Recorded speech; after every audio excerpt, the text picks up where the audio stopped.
Before dishing out a ton of money on an in-ground pool like you see here, watch this video. There's so much unmet expectations that my pool builder left me that I was essentially frustrated throughout the entire thing. But that's kind of the story with anybody that's putting in an in-ground pool.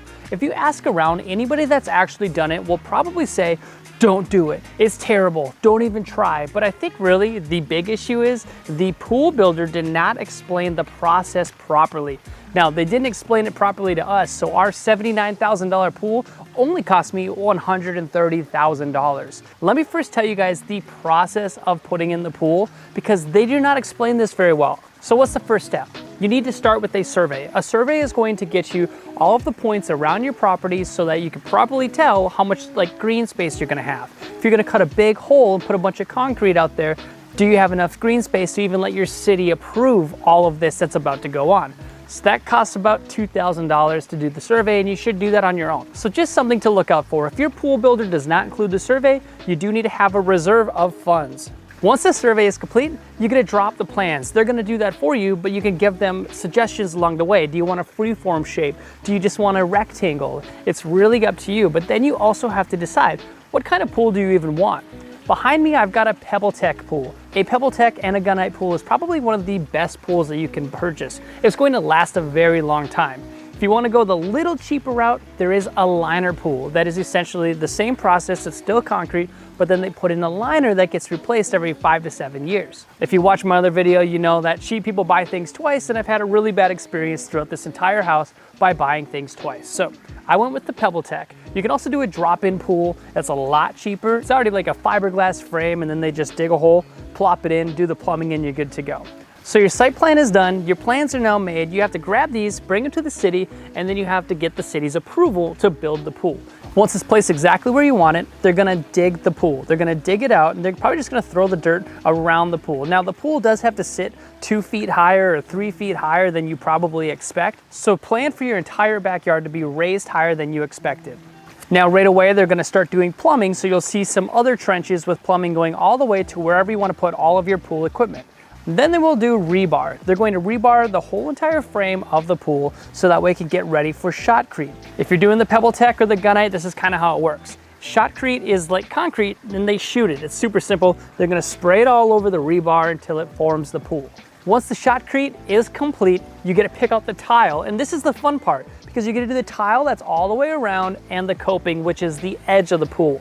So we had to settle and get the square tiles that go all the way around. It still looks okay. It was one of the only gray tiles we could find at the time because the demand for pools were so high. You'll probably notice that if you're looking to put in a pool. The demand is so much higher ever since COVID happened. Once the tile and the coping is complete, they're gonna start connecting all of the lights. You're definitely gonna want some RGB lights. That is the lights that change color.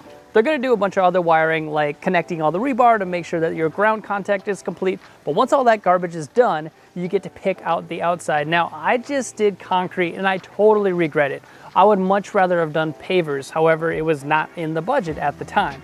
The problem is now that I would have to completely demolish all of the concrete, tear up all of the grass, and start fresh. Do it right the first time. Once the concrete is done, or the pavers, or whatever you choose for all of the decking, they're gonna connect all of the pipes and all of the wires that they ran from the pool to the pool equipment area. Once that's all connected, they're gonna test it to make sure it works. Now here's where things get a little bit out of hand once all of that is complete. No matter where you live, generally need a fence all the way around your pool. You need it completely enclosed. And I asked about this because I heard about that. Do you need a fence all the way around, something about 4 feet tall? They said, yeah, we'll get to that later.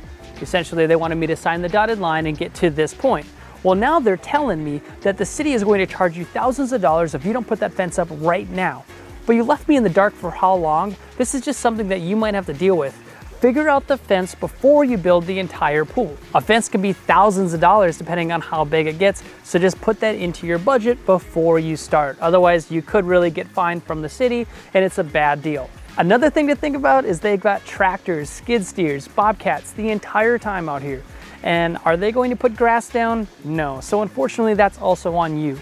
We just did sod and it was really expensive. We didn't expect to spend that much, but I'll tell you what, it was a muddy pit out here and so we needed grass. This was something they didn't tell us. Oh, by the way, we're gonna leave it an absolute disaster when you're done. So that costs thousands and thousands of dollars too. Please, whatever you do, budget for all of these things. Don't forget the extra fill that you need before you put the sod down, because remember, your pool is raised a little bit higher than you probably expected. Now, what are some additional things I wish I would have done differently? Well, I wish I would have had a poolside remote. If I had a poolside remote or a hot tub side remote, you know, you could change the bubbles, you could change the colors, you don't have to walk over to the panel. Now, I can also do it from my phone, but if you're in the hot tub, you don't want to be touching your phone when you're soaking wet.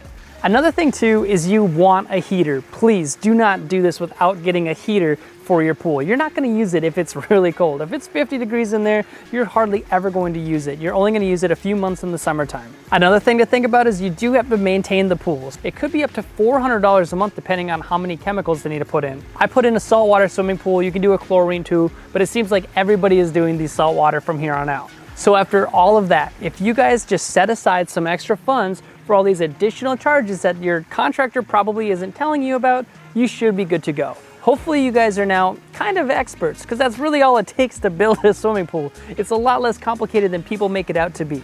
If you want to see other videos like this one, please subscribe.